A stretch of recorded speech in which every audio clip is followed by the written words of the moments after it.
જય શ્રી કૃષ્ણ મિત્રો, નિત્ય સત્સંગમાં આપ સૌનું સ્વાગત છે। આજે આપણે સાંભળીશું ઇન્દિરા એકાદશી વ્રત કથા મહાત્મય। જો આ વિડીયો તમને પસંદ પડે તો લાઈક અને શેર કરી ચેનલને સબસ્ક્રાઇબ જરૂરથી કરજો।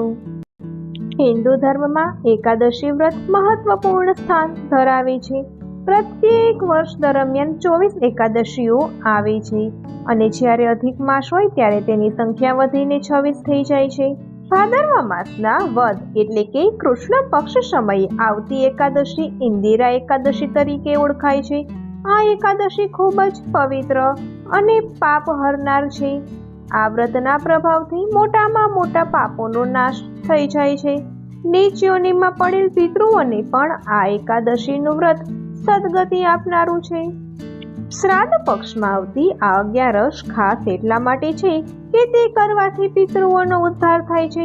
આપણા પૂર્વજો કે જેમનાથી જાણતા કે અજાણતા કોઈ પાપ થયું હોય તે કારણે તેઓ દંડ ભોગવતા હોય તો આ 11 કરવાથી તેમનો ભોગવટો પૂરો થાય છે। તેથી તેમને શાંતિ મળે છે અને પરિવારને આશીર્વાદ મળે છે। સાથોસાથ વંશની વૃદ્ધિ થાય છે। આ એકાદશીનું વ્રત જો વિધિ વિધાન પૂર્વક કરવામાં આવે તો પુણ્યની પ્રાપ્તિ થાય છે। આ 11 દાન આપવાનો વિશેષ મહિમા છે। મૃત્યુ પછી વ્યક્તિ વૈકુંઠમાં જાય છે। આ એકાદશીના વ્રતથી મનુષ્યને યમલોકની યાતનાઓનો સામનો કરવો પડતો નથી। પદ્મ પુરાણમાં તો એવું કહેવામાં આવ્યું છે કે શ્રાદ્ધ પક્ષમાં આવનારી આ એકાદશીનું પુણ્ય જો પિતૃગણોને આપવામાં આવે તો નરકમાં ગયેલા પિતૃગણ પણ નરકમાંથી મુક્ત થઈને સ્વર્ગમાં જતા રહે છે। તો મિત્રો, આ હતું ઇન્દિરા એકાદશીનું મહાત્મય। હવે આપણે સાંભળીએ ઇન્દિરા એકાદશીની વ્રત કથા। શ્રી યુધિષ્ઠિર બોલ્યા, હે ભગવાન, હવે તમે કૃપા કરીને ભાદરવા માસના કૃષ્ણ પક્ષની એકાદશીની કથા કહો। આ એકાદશીનું નામ શું છે તથા આ એકાદશીનું વ્રત કરવાથી શું ફળ મળે છે તે મને કહો। ત્યારે ભગવાન શ્રી કૃષ્ણ બોલ્યા, હે રાજન, ભાદરવા માસના કૃષ્ણ પક્ષની એકાદશીનું નામ ઇન્દિરા છે। આ એકાદશી કરવાથી નરકમાં ગયેલા પિતૃઓનો ઉદ્ધાર થાય છે। સતયુગમાં મહિષ્મતી નામની નગરી હતી। ત્યાં મહાપ્રતાપી રાજા ઇન્દ્રસેન રાજ કરતા હતા। રાજા પોતે ધર્માત્મા અને પ્રજાવત્સલ હતા। તેમના શાસનમાં પ્રજા પણ સુખ ચેનથી રહેતી હતી। ધર્મ અને કર્મના તમામ કાર્યો નગરમાં ખૂબ સારી રીતે થતા હતા। એક દિવસે એવું થયું કે નારદજી ઇન્દ્રસેનના દરબારમાં પહોંચ્યા। ઇન્દ્રસેને તેમને પ્રણામ કર્યા અને આવવાનું કારણ પૂછ્યું। ત્યારે નારદજીએ કહ્યું કે હું તમારા પિતાનો સંદેશો લઈને આવ્યો છું, જે આ સમયે પૂર્વજન્મના એકાદશી વ્રતનો ભંગ કરવાને કારણે યમરાજ દ્વારા દંડ ભોગવી રહ્યા છે। નારદજીની વાત સાંભળી ઇન્દ્રસેન વ્યથિત થઈ ગયા। દેવર્ષિને તેનું સમાધાન પૂછવા લાગ્યા। ઇન્દ્રસેને કહ્યું કે મહારાજ, કોઈ ઉપાય બતાવો કે જેથી કરીને મારા પિતાની પીડાનો અંત આવે અને તેમની ગતિ થાય। ત્યારે દેવર્ષિએ કહ્યું કે હે રાજન, તમે શ્રાદ્ધ પક્ષમાં આવતી ઇન્દિરા એકાદશીનું વ્રત કરો।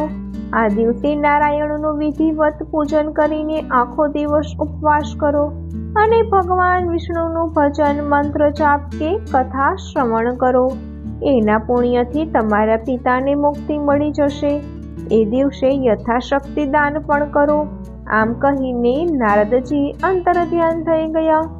તે પછી મહારાજા ઇન્દ્રસેને નારદજીના કહેવા પ્રમાણે વિધિ અનુસાર એકાદશીનું વ્રત કર્યું। એનાથી તેમના પિતાને શાંતિ મળી અને તે પરમ પદને પામ્યા। જ્યારે રાજા સ્વયં પણ અનંત સુખોને ભોગવીને અંતિમ મોક્ષને પ્રાપ્ત થયા। આ એકાદશીના વ્રતને દિવસે વહેલી સવારે ઉઠીને શ્રદ્ધાપૂર્વક સ્નાનાદિ કર્મ પતાવીને વ્રત કરવું। આ દિવસે પ્રથમ વિષ્ણુ નારાયણનું પૂર્ણ શ્રદ્ધા અને ભક્તિભાવથી પૂજન કરવું જોઈએ। તે પછી પિતૃઓનું પૂજન અને તર્પણ કરવું જોઈએ। આ દિવસે ફળાહાર કરવો જોઈએ, અન્ન લેવું નહીં। દિવસભર પ્રભુ સ્મરણ કરવું, પ્રભુ પાસે પિતૃઓના કલ્યાણ માટે પ્રાર્થના કરવી। તે પછી શક્ય હોય તો બ્રહ્મ ભોજન કરાવો। યથાશક્તિ દક્ષિણા કે વસ્ત્ર આપી સન્માનિત કરવા. જો આમ ન થઈ શકે તો કોઈને સીધું આપવું. શક્ય હોય તો દિવસ દરમિયાન મૌન રહી જાપ કરવા અને રાત્રે 12 વાગ્યા સુધી જાગરણ કરવું. જે કોઈ પણ વ્યક્તિ આ રીતે ઇન્દિરા એકાદશીનું વ્રત કરે છે તે સંસારના સર્વ સુખોને ભોગવી મોક્ષની પ્રાપ્તિ કરે છે. વૈકુંઠમાં એનો વાસ થાય છે. જ્યારે પિતૃઓને શાંતિ અને ગતિ થવાથી પારિવારિક સંબંધોમાં પણ વિશેષ સુખ શાંતિ પ્રાપ્ત થાય છે. આમ ભગવાન શ્રી કૃષ્ણએ રાજા યુધિષ્ઠિરને ઇન્દિરા એકાદશીની વ્રત કથા તથા મહત્વ સમજાવ્યું. તો મિત્રો, જો આ માહિતી તમને પસંદ પડી હોય તો વિડીયોને લાઈક અને શેર કરી ચેનલને સબસ્ક્રાઇબ જરૂરથી કરજો. જય શ્રી કૃષ્ણ.